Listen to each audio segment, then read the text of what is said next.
What if the world's greatest superhero was raised by one of the Duke boys and another version of his high school sweetheart? On this episode of Moving Panels, we discuss the pilot episode of Smallville. Sweet Christ.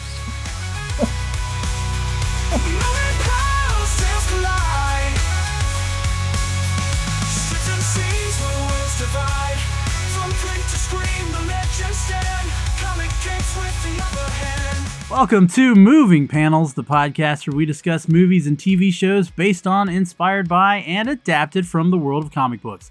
I'm your host, Laramy Wells, and we are in the middle of March Madness, where this year we are pitting two DC TV shows against each other and determine which one had the bigger impact. Will it be Arrow, which we'll talk about starting next week, or will it be the show we're talking about today, Smallville? And joining me today to discuss Smallville is someone who has never watched Smallville before, but yet he sees Lex Luthor every time he looks in the mirror. Oh my God. It's our dapper Southern gent, Blake Fowler. It's hurtful, but it's true. It is accurate. They say you are your own worst enemy, so I look in the mirror and see a villain every time. You're great. Hi, Laramy. Hi. How are you? Here I was ready to come sing the praises of Smallville, and now maybe not so much. Maybe not. I mean, come on. If this was a Breaking Bad podcast, I would have made a similar joke. Okay, so. yeah. Now Heisenberg's a holy. No, just from the jump, Laramy. Superman, Clark Kent in this case. I don't understand the desire to play football. You can play baseball and be a pitcher. They throw hard anyways. Nobody would ever know the difference. Yeah. That's the perfect sport. Why are we trying to try out for the football team? Well, I mean, because it's football. It's the American. All-American. Yeah, it's the All-American. Yeah, he's a Kansas boy. He's playing football. Okay. But again, we're going to get into this. Yes, this is a show that first aired on the CW network, or WB network, excuse me, before it was CW. On the WB network back in October 16th, 2001. So it's been 24 years almost. It's been a minute. And you could tell. Yeah. You could tell for someone watching it the first time. You could tell it's been a little bit. But we will still hold what we do on this show. We'll keep it a spoiler free to begin with, just talking vaguely about the show, and then we'll get into more in the second half. But we did talk about the build up to this show last week, so check out that one shot. Why this was the perfect time for a Superman TV show to be introduced. Yep. But before we jump into it, let's just go ahead and knock out our comic book connections. This is the comic book connection theme. While Smallville does begin to create its own universe right from the start, it still has strong connections to Superman's comic book history. The meteor shower that brings Clark to Earth is an original twist, but it cleverly introduces kryptonite into the story, leading to numerous quote-unquote meteor freaks of the week as the villains. Clark's struggles with his powers and his dynamic with Lex Luthor echo classic Superman origin stories, especially from John Burns' Superman the Man of Steel. Lana Lang's presence is straight from the comics and gave audiences a new love interest for those who were only familiar with Lois Lane. The idea of Clark secretly saving people and grappling with his abilities is reminiscent of the classic Superboy comics. Yet, thankfully, they never call him Superboy in this show. Additionally, the Luthor Corps presence in Smallville and Lex's fascination with Clark mirror various iterations of their rivalry seen in the comics throughout the years. So, a whole new take on Superman right off the bat. I do want to ask you, did the meteor shower at the beginning, that is when when Clark comes to Earth, Kal-El, if you want to go ahead and call him that, comes to Earth, did you think that was a good choice and it not just being his? Because it's always just been his ship. Yeah. Any iteration I've seen of Superman is just his ship coming. His father has sent him to Earth in this spaceship. The meteor shower, I could have done without it, to be honest. I understand it sets up some of the villainry later on, Yeah. and it does introduce kryptonite. Again, to keep it as spoiler free as possible, this first part, there was some action taken and not taken with the meteor shower that I could have done without. Yeah, I will say I do like it. I like the idea because, again, it goes ahead and introduces kryptonite, so we don't have to have this crazy, like, where did kryptonite come from? And kryptonite is all of a sudden here and, all that. And then, like you said, it also set up, it gave a reason for all of these superpowered villains that Clark would end up having to face, especially in this first season. Now, obviously, eventually it would branch out and he would eventually come across people who weren't powered by the kryptonite. And I can buy that. I can be okay with that. I just yeah, that's fine. I'll accept. As the head of Luthor Corp, I will use the kryptonite that was delivered by the asteroids. Well, and I like that it did allow us to get these once a week villains, so that they didn't have to waste a spot on using an actual known villain and then just kind of make them a throwaway villain. Okay, now you have me fully in. That is solid logic, and I will buy into the meteor shower now. So you can save some of the more known Superman villains for later in the series. Nice. Okay. And then focus on Lex Luthor. Yeah. But let's go ahead and get into the cast and talk about this, I will just say, spectacular cast, especially our two leads. First off, Tom Welling as Clark Kent. Did you know that Tom Welling actually did not want to audition for this show? He seems to have been born to play this role, by everything I can tell. Just physically, appearance-wise. Why did he not want to? Do you know? Because he was worried about playing a superhero and falling into that, quote-unquote superhero curse of he would be typecast. It seems like he was probably pretty spot on with that then. Yeah, I mean, he didn't do an awful lot more. But it was a great run, apparently. Like, a great run. So, yeah. I mean, he did have his parts in some movies. I mean, he was in the was it Cheaper by the Dozen? Was that the one that he was in? He was, wasn't he? Son? Okay. Yeah. Yeah. He was in Cheaper by the Dozen. He unfortunately had that really bad remake of The Fog. Oh God, he was in that, wasn't he? Yep. Oh, I'd forgotten. See, I told you, he did other things. I'd forgotten about that movie completely. Yeah. He did other things. It's just he didn't do anything that really stuck other than Smallville. Oh, stuck. I thought you said stunk. I was like, no, The Fog did stink. No. Okay, stuck. No. Gotcha. I'm with it. Because if you also remember, he was the quarterback in Draft Day. I don't know that I saw who's you never saw Draft Day? Is that the Costner movie? Yeah, the Kevin Costner movie. Oh, okay. No, I never saw. Sorry. Okay. Well, he's got a part in that. Is that like and then of course that's like a prequel to Man of Steel, right? Because Costner and a Superman are in the same movie. There you go. Sorry. Yeah. And then he did return to comic book shows, and he had a little run on the show Lucifer, where he played. Okay. He played Kane. From one end of the good versus evil spectrum to the other, huh? Yeah. Yeah. From the original superhero to the original villain. Bad guy. Yeah. The original bad guy. But yeah, no, he was worried, so he originally was not going to audition. Then he was eventually talked into it. And it came down between him and Jensen Ackles. Oh, wow. I don't know that I can see Jensen Ackles playing this role after having watched. I mean, I watched just the pilot, but I don't know that Jensen's personality would have conveyed the correct tone for a young Superman. It would have been interesting. Yeah. Of course, they liked Jensen, and he would actually have a role on the show. I think season 4, he joins the cast as a regular. Nice. From like there on out, or just for a brief time? From there until Supernatural started. Oh, okay. Yeah, he did kind of take off with a different show. Gotcha. Yeah.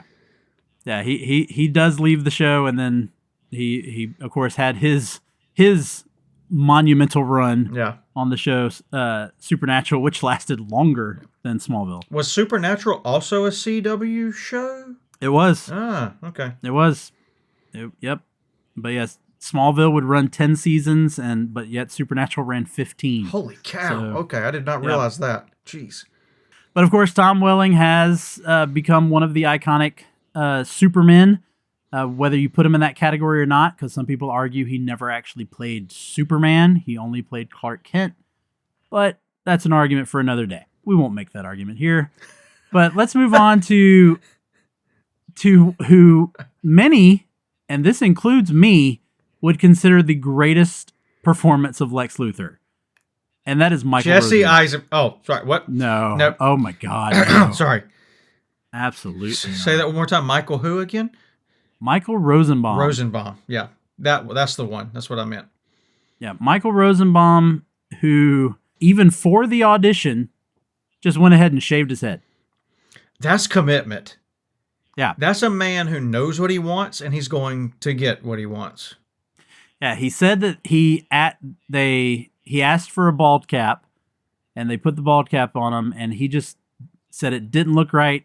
Didn't like the way it looked. It looked too fake. So he just shaved it. So he kept that shaved head. head. So the whole series he maintains the shaved head? Well, so he didn't last the entire 10 seasons. He left, I think, season 7. He left. He returns for a few episodes in the final season, but he was wearing, I think, a bald cap for those final episodes. Okay. Now, yeah. I've got to ask, and this is maybe a little spoilery for the whole run. You said he leaves in season 7. Did they replace him as Lex Luthor, or he just goes away? No, it's just Lex Luthor leaves. Yeah. Okay. No, there was never on this show any replacing a performer. That's impressive for a show that ran that long. No, they never did that. But what's funny is this show aired October 16th of 2001, almost exactly a month later. I didn't put the exact date, but you and I have talked about this before. In November of 2001, he would be introduced in another DC television show because he would be the voice of Wally West, the Flash, on the Justice League animated series. Pretty cool, though, to be able to run those characters simultaneously for him. Yeah, that's crazy. Yep. And he's playing the Flash. He's playing the Flash and playing Lex Luthor at the exact same time. Impressive. And it's amazing. But yeah, so what was your thought on because again, you've only seen this first episode. Yep. So what were your thoughts on Michael Rosenbaum's portrayal of Lex Luthor? I rather enjoyed it. I found it to be pretty nuanced for a pilot episode of something. Like you could tell he already had the exact idea of how he wanted to play Lex Luthor, and he was implementing it from the jump, from that very first episode. It's this fine line of, hey, yeah, I'm your friend, but there's an ulterior motive behind that friendship. And that was really he was so good at that. Very sinister behind the scenes, but Kevin Spacey in House of Cards said, "Shake with your right hand, hold a rock in your left." And that's kind of what Michael Rosenbaum's Lex Luthor felt like. Like I'm gonna be friendly to your face. It's funny because Kevin Spacey also plays being a Lex Luthor. Yeah, there you go. You're welcome. Didn't do that. Yeah. So, yeah. But no, I was impressed. Even just the pilot episode, it's a great performance. Yeah, no, he's great in this role. Again, like I said, I would probably rank him as the best live action Lex Luthor. So 100%. But let's move on. Let's talk about the love interest in this, Lana Lang, played by Kristen Crook. A Canadian actress, which this worked out because I don't know if you're aware, the show was filmed in Vancouver. Well, okay. Good. Yeah. Oh, hey there, Canada. Oh, all righty then. Yeah. But she, talking about Michael Rosenbaum, she also was doing 2 shows at the same time. She had just started a teen drama on Canadian television called Edgemont. And then when she got this show, she continued on Edgemont for like another 3 or 4 years. So watching this, and this is to be as non-creepy as possible, she was probably a teenage crush of many a viewer for this show. absolutely. Between her and Tom Welling, there were teenagers viewing this show just because they had crushes on the two leads. But yeah, but I mean, isn't that almost all of teenage, the WB shows at this time? But my point in that is I don't know. I'm assuming eventually they end up together for at least a short period of time or the rest of the run. But they look good together. Like their repartee in the show, even in the pilot, was good. Their chemistry was really good together. So I think those two roles are very well cast as well. Oh yeah, no, that's why as we continue talking about this cast, it is perfectly cast. Yeah. And like you talked about with Michael Rosenbaum, it's like we came in, and these characters had already been established. Mm-hmm. These characters had already been developed. Of course, Kristen Kreuk, if you couldn't tell, she does have a little ethnicity to her. Her mother is of Chinese descent. Okay. And I kind of like that it gives a little bit of a exotic nature. Yeah, to Lana. You're not in. I mean, I know you're in the middle of Kansas, but even at that point in time when it wasn't a focus, the representation of the characters, it's a pretty diverse cast for an early 2000 show, which I think is a great thing to have. Yeah, because you did have shows. I mean, Buffy the Vampire Slayer, all white cast. Yep. Dawson's Creek, all white cast. So here, where you've got Kristen Kreuk, that has the Asian descent, and then you've got Pete Ross, his best friend, who's typically a Caucasian in the comics. Yep. Here, played by an African American, played by Sam Jones III. Which let's go ahead and talk about him. Yep. Oh, actually, no, I want to go back to Kristen Kreuk. So, Kristen Kreuk had actually just finished filming a movie right before she auditioned for Smallville. She was in a TV. It was a TV movie, but she was in a TV movie of Snow White. So they were able. Canada was able to get the rights to Snow White. Well, it aired on ABC, so I assume Disney was still a part of that. Still behind it. Okay. Yeah, but if you've never known this, there is a Snow White movie. Which of the Seven Dwarfs did she play? No, she was Snow White. Oh, she was Snow White. Yeah, she was Snow White. But it was called Snow White, the Fairest of Them All. And it aired as part of the Wonderful World of Disney on March 17th, 2002. So it didn't come out till a year after, or a few months after. But she had finished filming it right before. And she was actually the first person cast for Smallville. Very busy, Kristen Kreuk during this time frame, it seems. I mean, but hey, she's... Two TV shows, a movie. Yeah. It's a good run. And then after she'd leave Smallville, she had her own little WB, CW, I can't remember which one it was on at the time. But do you remember she was the beauty on the Beauty and the Beast television show? From that time? I can't say that I recall that, and I don't know that I'd want to recall a Beauty and the Beast television show if I could, to be honest. Yeah, so that was a thing as well. Okay. That was Beauty and the Beast. And then she was Chun-Li in Street Fighter? Yes, there was a Street Fighter movie called The Legend of Chun-Li, and she played Chun-Li. Again, good for her. Super. Now, you've never heard of that one? No, like, that one's a big one. I have not. That one's got Michael Clark Duncan in it, and Neil McDonough. Oh, wow. And Chris Klein is in it. How did I miss? Okay, I'll have to go look at it because I used to be a big Street Fighter fan. I enjoyed. Now, don't get me wrong. It's a bad movie. Oh, but is it like bad good that I can watch it and find some joy in how bad it is? Possibly. Okay. It's been a while since I've seen it, but I would say possibly. Check it out. But yeah, Michael Clark Duncan plays Balrog.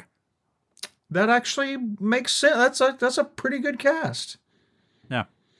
So, but as we were about to talk about, let's go into Sam Jones III playing Pete Ross, Clark's childhood best friend. Of course, he is from the comics. Now, to give a little background here, because Pete is such an interesting character in the comics because of the way they've kind of brought him in, then just started slowly, completely ignoring him in the comics. Okay. So he's introduced in Superboy 86 in 1961. And it only takes 4 issues. In issue 90, he sees Clark turn into Superboy. Now, Clark doesn't realize he sees it happen. Okay. So Pete knows that Clark is Superboy and eventually Superman. But Pete keeps it a secret from Clark the entire time.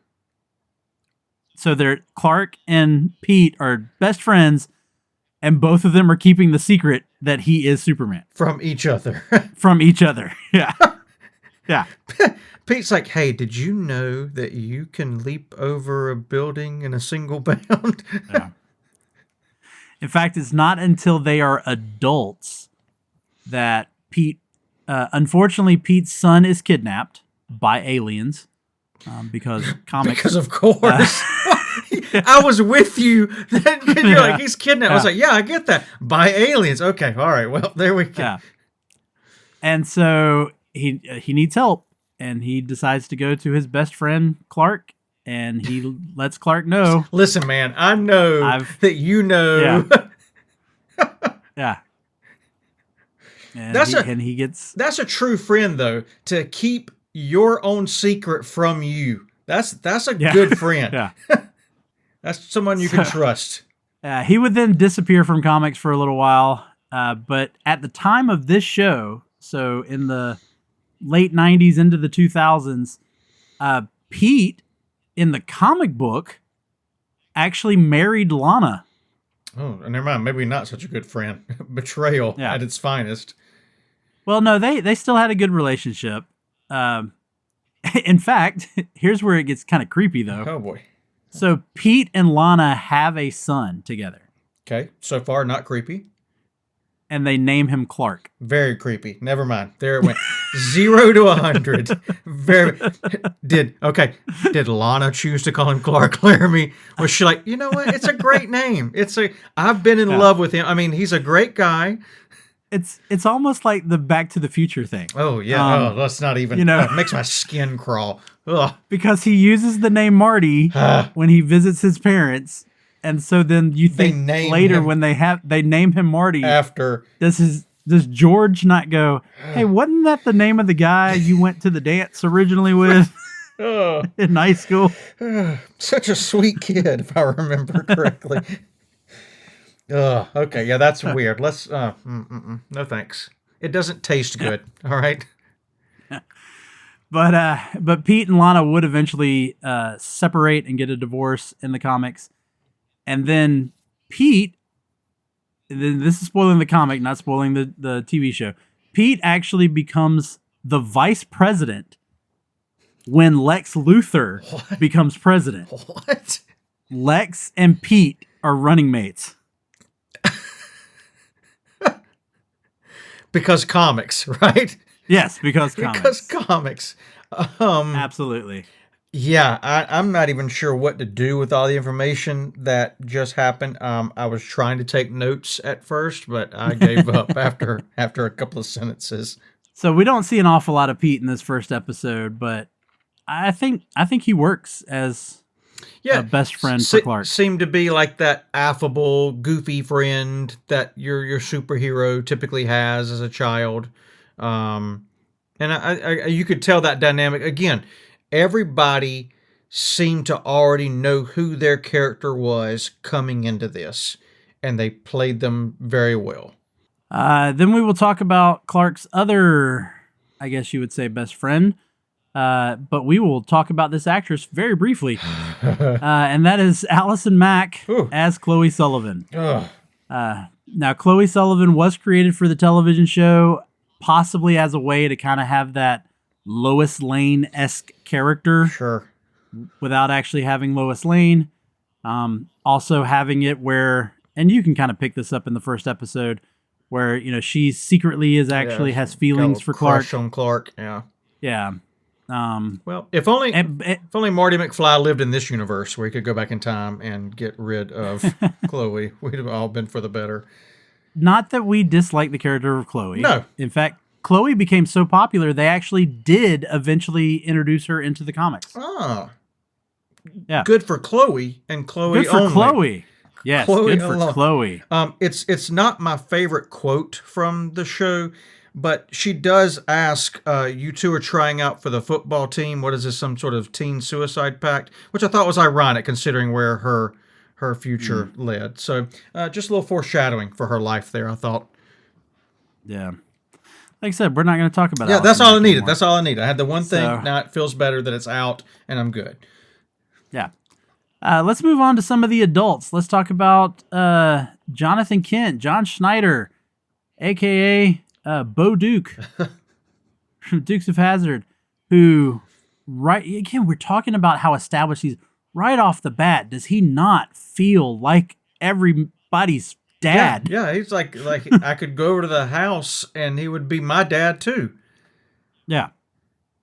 He's so good in this role that and I don't know if I want to say much more without spoiling things because I know how the series goes. Oh, okay. But just in this first episode, I mean, to see the fact that even though he knows his son is not of this earth, he knows that his son has all these special abilities. He also makes sure that Clark knows I'm still your father. Yeah. Yeah. That dynamic certainly is there. Like there is not a question of rebellion that ever comes across Clark, at least not in the pilot episode. You can tell that he respects his dad, who he knows as his dad, and that he stays in line, which is, again, impressive considering the kid can bench press a car. Yeah. Yeah. And then we've got Martha Kent, played by the lovely Annette O'Toole, who, ironically enough, played Lana Lang in Superman 3. So this is Christopher Reeve's Lana Lang playing Clark Kent's mom. Yeah. There's a lot of things that I'm uncomfortable with in this episode now, Laramy. This episode of this podcast that I've learned that I'm uncomfortable with. They would do that a lot in this show, though. They would bring people who were connected to the Superman, television and movie world. I don't think this is a spoiler, but Margot Kidder and Christopher Reeve would later actually be characters on this series. Dean Cain would have a role on this show later. That's the Superman that I know and grew up with, but yeah. So there would be some other connections to actors who have been connected to Superman before. But Annette O'Toole would be a series regular here as Martha Kent. We don't get an awful lot of Martha in this episode. We primarily get to see her at the beginning. A great moment with her and the 3-year-old Lana, where she makes a wish, and then it's discussed that clearly we get established that she wants a child, but they can't have children. Yep. So she never mind. I'm not going to spoil it. We'll save that for a minute. Never mind. Well, I mean, I don't think spoiling the fact that they find a baby Superman. I was gonna go a different route with that, Laramy, much more cynical. Okay. Again, I'll save it for just a moment. All right, but again, great motherly figure, and would do great throughout the series. And then finally, we've got the legend that is John Glover playing Lionel Luthor. This was not his first time in a DC-related comic book thing. Some people may forget that he played the doctor that creates, quote-unquote, Poison Ivy. Oh, he does, isn't he? Yes, he does. Oh. That is him. As the guy who, in the comics, would be the Floronic Man. Yeah. But yeah, he is. I can see his face now. Okay. Yep, that's him. Small world. Who'd have thunk it? And of course, Lionel also, if you didn't know, actually, he was created for the show. He is not from the comics. But another great, man, great this call. This guy is a great staged, Shakespearean level actor, and bringing that to this show. Again, we don't get much of him in this first episode, but what he was in, I know so much more. Yeah, the parts that he was in, the gravitas that he holds in the scenes that he's in. Yes. Yeah, and his character, for probably what was meant to be just a side, almost throwaway. Because I think he's even listed in the credits as guest starring John Glover. But to later, he becomes a series regular. And the development that you will see his character go through in the series is phenomenal. And John Glover is great at that. So there you have it. There's our cast. The only other person that I did not mention was Lana's boyfriend.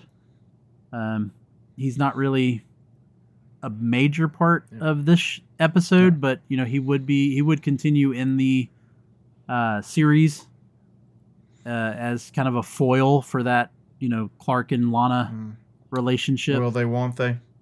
Yeah. So yeah, I don't think he needs to really talk about him, but we'll move on.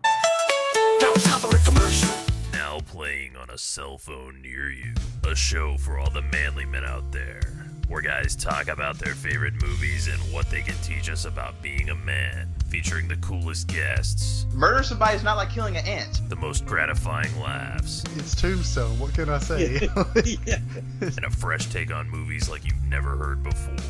This will be the thing that gets written on his proverbial tombstone. We aren't here to criticize the movies you love, but to praise them for how they apply to our lives as husbands, fathers, and really all men in general. So buckle up your seatbelts, because Manly Movies is here. Subscribe on iTunes, Spotify, or your other favorite podcast catcher. And remember, man up.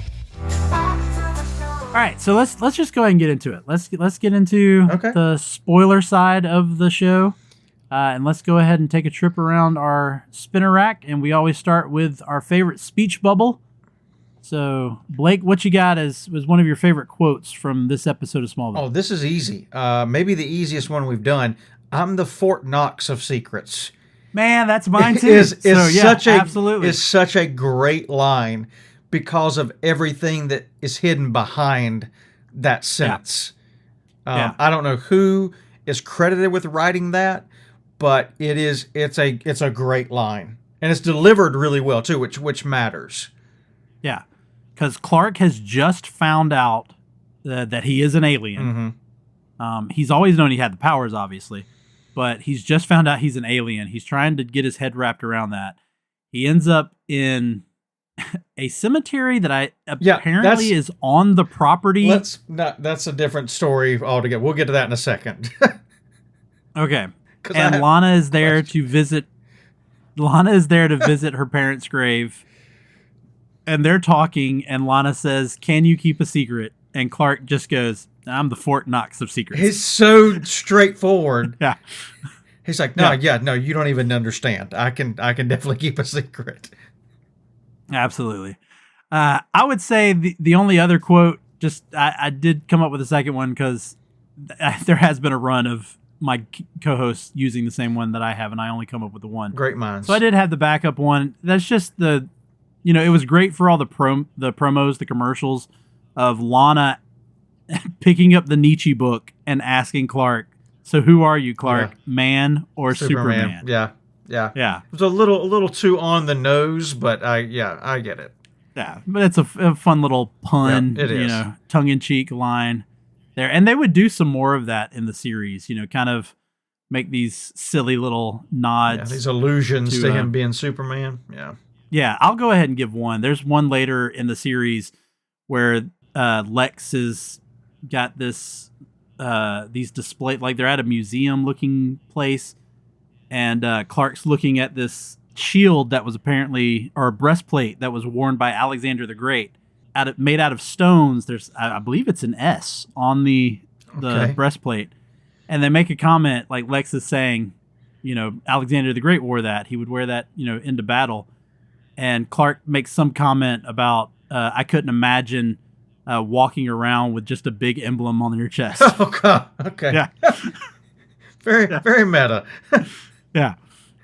And I mean, they would do stuff with like something looking like a cape. Well, in this episode, in that moment, yeah, it does that. Yeah. Clark is standing in front of the angel, and it looks like he has with wings. The wings. I do remember that. Yep. All right, let's move into our moving panel, a scene that we either say is our favorite scene or a scene that we just felt was very comic book-ish And I'm just going to straight off say the meteor shower, the opening of the movie. Let's take or the TV show. Let's take a detour for a minute here, Laramy, and talk about this because it is a very comic book-ish scene. I will give you that. Yes, but the CGI doesn't hold up. It's rough. It's rough. Yeah. Just a moment ago, we talked about Martha Kent's wish. And, she's wished for a child. Like, that's her way. Like, I just wish I had a kid. Yes. Her wish murders a quarter of the town. Well, it wasn't her wish. It was a coincidence. Her wish for a child created the death of orphaned several children. Okay, yeah, including Lana, whose parents stare at a meteor coming towards them for at least 15 seconds. Okay, and don't move. Yeah. So we're going ahead and getting into what I had down as my weird Let's science. do that. Let's just do that right now, Laramy. We need to. Is the fact that we see Lana's parents, Lana, 3-year-old Lana, so excited. She, Mommy, Daddy, like so excited. And then the meteor shower starting to happen. They stand there and look. And then with them looking, they are struck by a giant meteor. And the CGI is so bad. It's so jarring to see that. Yeah. I audibly laughed. My wife came in and said, I thought you were watching a superhero movie. I said, I am. But this scene, and I had to rewind it and show her, it took me out of the episode for a second. I'm not going to lie to you. But why are we standing there? Nobody's running. No. Oh. And it's like, as big as that meteor that hits them is, you're going, how did they not see it? Oh, look, like they're looking. It's the thing that killed the dinosaurs. Why don't we stand here and watch it? It would have made more sense for them to have been like waving at Lana or crossing the street to get to Lana. Yeah. Maybe a meteor hits next to them and they go, oh, we got to go protect our child. Yeah. And as they're running across the road, they are hit by a meteor. Also, who has their homecoming game during the day? Yeah. As a sports fan, I'm like, why we're celebrating our homecoming event in the middle of the day? We just won the homecoming game at 11 a.m. That was strange as well. What are we doing? Because the crows. Oh, caw. Good, fantastic mascot. Yes, so the Martha's wish kills everybody. The asteroid meteor scene is a great comic book scene, but I will raise you the saving of Lex Luthor in the river scene. Man, that's my second one. Tearing the roof off of the car, straight out of a comic book. And what's funny is you brought in the weird science with the meteor scene. I'm going to bring in the science with the bridge scene. Let's see it. Because this is one thing that has bothered me throughout the entire series because they replay it so many times. He does not hit Clark. Not at all. Not even close. Sideswipes Clark. Not even close. I'm also trying to figure out how he went off the bridge at a 90-degree angle. That's impressive considering you're going straight and all of a sudden it's not even like you go off at a 45-degree angle. He came straight perpendicular off the bridge. So I don't know how he managed that. But I mean, I get the stunt. Yeah, couldn't have been done of actually hitting a person with a railing that you had to crash through. But it always bothers me that when you see it, you just see that Clark's just getting sideswiped. Yeah. And the little spin he makes as he's falling into the water. Sit him on top of the car and cut it so that it looks like he has been hit and is flying off with the car instead of whatever they did. It wasn't super per se. No. But the scene, which I was fine with that. But the scene in the water is very comic book. Agreed. Yes. Agreed. And it wasn't. I mean, obviously, with anything with superpowers, you can get cheesy. Yeah. And this episode does cross that line at the end when the what's his name? Jeremy? I can't even remember what the villain's name is. When he tries to run over Clark and Clark, catches the truck, but he's holding it back. And then for some reason they choose to speed the film up. Like clearly that's what they're doing. Yeah. And it just makes it look so bad. Some artistic choices that probably could have gone without being made. sitting here thinking too, you talked about the different allusions to him being Superman. After being pulled from the river, you notice what color towel. Yeah, they wrap him in the a red towel yeah. or blanket that he's wearing to Red walk blanket. off. So yeah, some cool little nods. Yeah. But now what some people may call weird science, but I will go ahead and spoil a little bit. They do eventually explain this away in the series. Is you may question, how can Clark have a relationship with Lex Luthor when he is in high school, and later in life, Lex Luthor is not going to figure out that Superman is Clark Kent? That is a great question if you only have seen this episode. Yeah, I would question that. Yeah.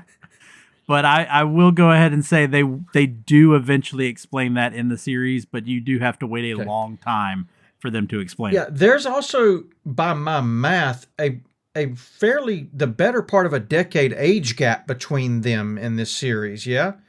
No, it is 6 years. So that's a better part of a decade, right? It's over 5 years. So Lana establishes she was 3. Right. When the meteor that was shower the math hit. I was using.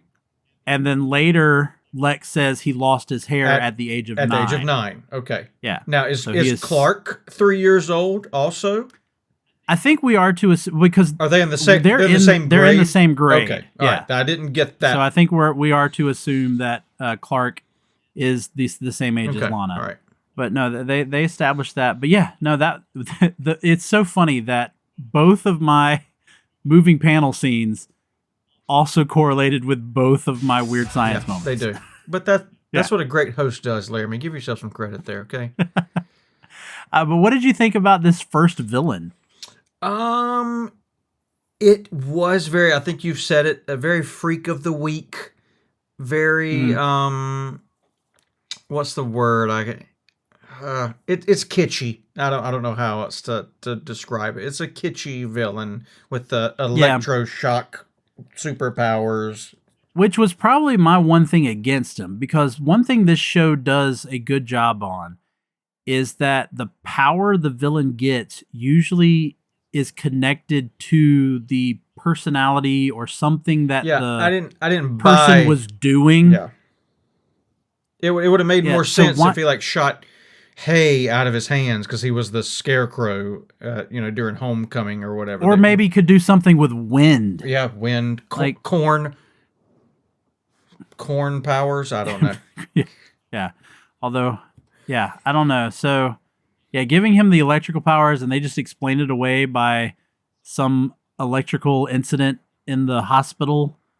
I don't know. It just... And then how does having electrical powers and being in a coma for 12 years prevent you from aging? Yeah, you don't age at all. It's just, everybody, if you go into a coma, you do not age. That's science now. That is canon science.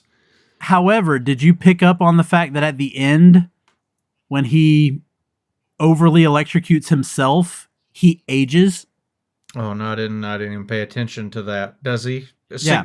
Noticeably ages? Yes. Oh, wow. No, I didn't even have to go back and look at that then. He ages to where now he's a 20-something-year-old. Okay. Instead of the teenager. I'll have to go back and pay attention a little closer.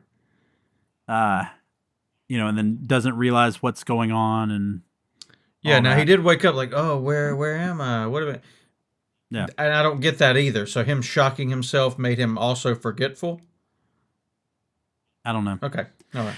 But it was also weird about his motives because he went after the guys who strung him up as the Scarecrow. Tracks. Makes sense. Then we find out that he's just electrocuting them to the fact where he's putting them into comas. Yeah, he's not killing anybody, right?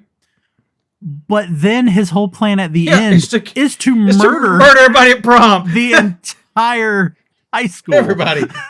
Nobody will ever have to go through what I'm going to go through because I'm going to kill them. Yeah. Yeah, his plan is to set off the sprinklers and electrocute them. And then electrocute it. I'm going to save them by murdering them. You had to have a villain for the first episode. You don't want to spoil out an actual comic book villain. So it was what it was, but that's probably the weakest part of this episode. Agreed. Is Agreed. the villain. Yep. All right. I want to ask you a question as someone who saw this for the very first time. Okay. If you lived under a rock, now you are aware of Superman. Yep.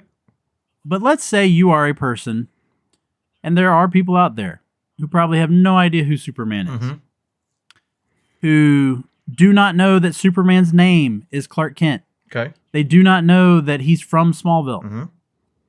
So if you did not know anything about Superman, which means you do not know this is a show about Superman. Okay, I'm with you.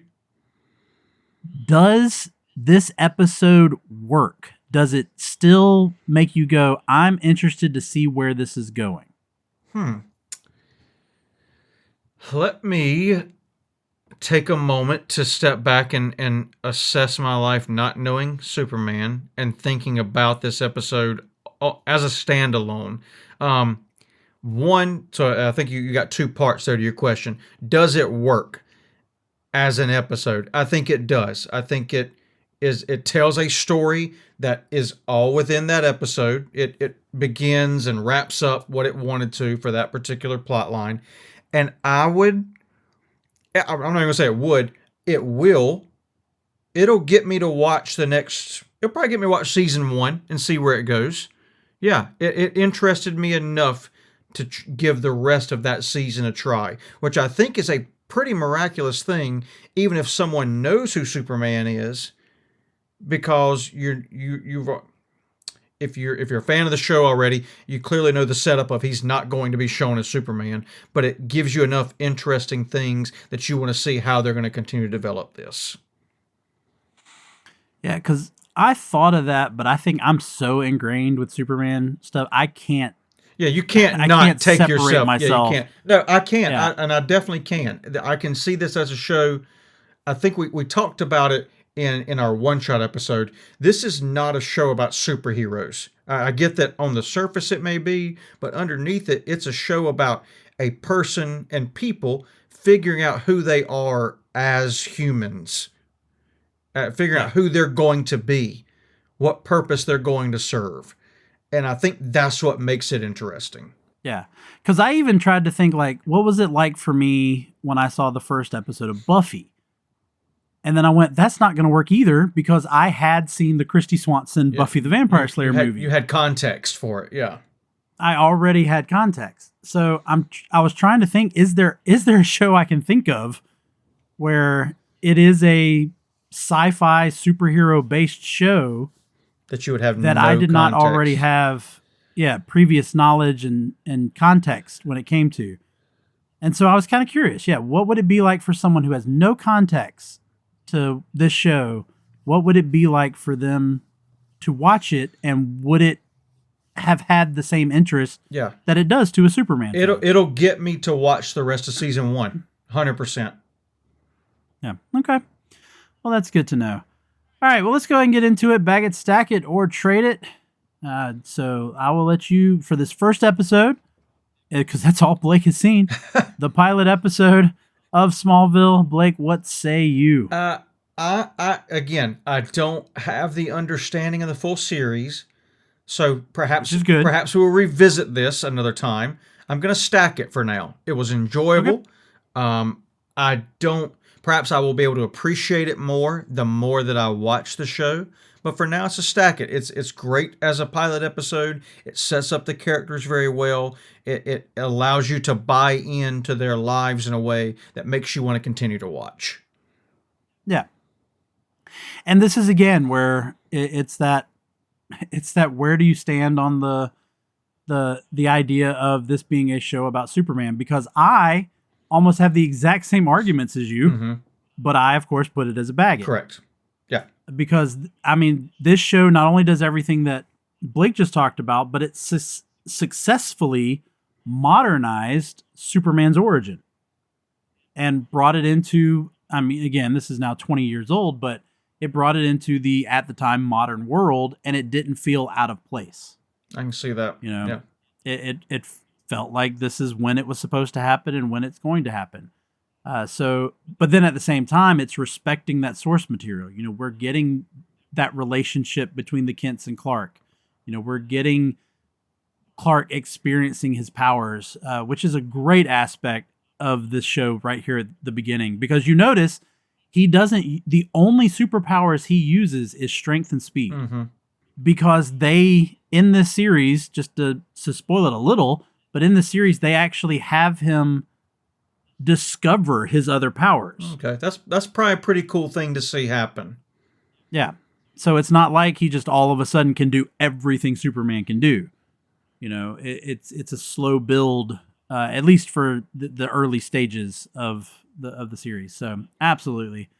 All right, so we got to bag it and stack it. So let's give our recommendations. Something that we think that if you are a fan like we are of this first episode of Smallville, then what else is out there that you could watch or read to go along with it, like pairing a wine with a nice meal. Okay. Enchanté. Yeah, but also says the guy who doesn't drink alcohol. Yeah, both of us there. Yeah. So what do you have, Blake, as your recommendation? With my extensive wine knowledge, which is nil at this point in time, I can see your excitement talking about this and the nostalgia that it brings with it. And so for me, similarly, if you want to experience Superman as an experienced Superman, Lois and Clark, The New Adventures of Superman, for me, maybe not for everybody, for me, it is an enjoyable Superman romp as far as a TV show goes. So that would be my recommendation. Find out Superman's beginning and then watch as he's developed later on in life with Lois and Clark. Yeah, because you could almost say that even though Smallville, of course, came out, almost 10 years after Lois and Clark, you could almost say that this is a prequel to Lois and Clark. In some ways, I'm sure it feels that way. Because, of course, in the first episode of Lois and Clark, he is becoming Superman for the first time. But we don't get all of the buildup of him discovering his powers and all. I have actually a comic series. Let's hear it. This actually didn't come out until a couple years after Smallville debuted. It came out in 2003. It's a 12-issue, so a full-year run, called Superman Birthright. Written by Mark Waid and illustrated by, I'm going to butcher this name, Lanil Francis Yu. Seemed pretty good to me. Yeah, but it also, just like Smallville, it's a modernized story of Superman's origin in order to, introduce him to a new generation. It has Clark kind of doing the self-discovery about his powers. It doesn't go through his relationship necessarily with Lana, but it goes through his early relationship with Lois. It goes through his history with Lex. It is one of the first indications that the S on his chest is a symbol of hope and doesn't just stand for Superman, which is later, like in 2013, they would use in Man of Steel, which is where most people are familiar with that. I thought concept. Zack Snyder started that. Yeah. Nope. That was from this story. The artwork is great too. If this was a visual podcast, Blake talked about recording. It needs to be. I would put up some panels because it's beautiful artwork. But yeah, I mean, just like with Smallville, Birthright captures Clark, struggling with his identity, and having to understand what it will mean to be Superman. Which we didn't talk about this. I want to bring this up real quick, even though we're right here at the end of the show. What were your thoughts on the way that Jonathan handled Lex giving Clark the truck? Oh, okay. So, as someone who has been a teenager but has never had kids, I had to kind of try and put myself in the shoes of Jonathan Kent, because Clark, I understood. Someone's giving you a vehicle, which is essentially at that age a ticket to freedom, your ability to do whatever you want to do. But Jonathan understands the world and understands what is behind a gift like that. There are strings, and he understands that clearly. And I don't know what it is. Clearly, there's some ill will, some bad blood between the Kents and the Luthers. Which will develop as the show went along. so that did develop and was revealed what the... He's trying to keep Clark out of a situation where he now owes Lex a favor. But I think also at the same time, I like the very initial response is when Clark goes to confront Jonathan, which by the way, I love that dynamic too. Yeah. He finds out about the truck from Martha. Yeah. And then he's like, "Where's the keys?" And Martha just kind of side looks at him and goes, "Your father has them." You know. Also a pretty cool moment. He shoves his hand in a tree grinder, a wood chipper, to prove that, like, I'm not normal. Anyways, that's No, I agree. But I like that when he initially talks about it and he says, "But I saved Lex's life," and Jonathan's response is, "So you expect an award for doing the right thing?" Yeah. Yeah. It's a great teaching moment. Yeah. Yes, that it's setting up that morality of him, of who he would become. Yeah, we don't do things for praise or for recognition. Yes. We do them because it's the right thing to do. Because it's the right thing to do, and I absolutely loved that. But I also liked that, like you said, as a teenager, Clark struggled with that. But as we also talked about in this episode, he respects his father and he is going to obey his father. And we have the moment where he goes over to the house and gives Lex back the keys. Gets a fencing sword thrown at him. Yeah. So, yeah, I just wanted to bring that up because it's just another great moment. Yep. But we're going to go ahead and wrap this one up. So we have talked about the pilot episode of Smallville. Next week, we're going to start getting into what after Smallville led to the series Arrow. Which, of course, would kick off a whole universe of series of shows. But we are only going to focus on Arrow, and then we will focus on the pilot episode of Arrow. And I will have a couple of other guest hosts for that one. And then we will all come together at the end of the month, and we will decide which of these shows had a bigger impact. Was it Smallville? And again, we're going to talk about really just from the beginning. We're not talking about the whole series run of either of these shows. We're talking about right from the beginning. Which show had a bigger impact? Was it Smallville or was it Arrow? And that is our March Madness. But thank you, Blake, for experiencing Smallville for the first time. And I hope it has encouraged you to maybe look into more of the show. It certainly has. Again, I'll be watching the rest of the first season, giving it a shot. And then we'll go from there. Oh, I forgot to... Amy Adams is in one of the episodes in the first season. The Amy Adams? Yes, who would later be Lois Lane. Be Lois Lane in the Man of Steel movie. Yes, she is in one of the... I believe she's in the first season. She is in one of the episodes. Okay, what a tangled web we weave.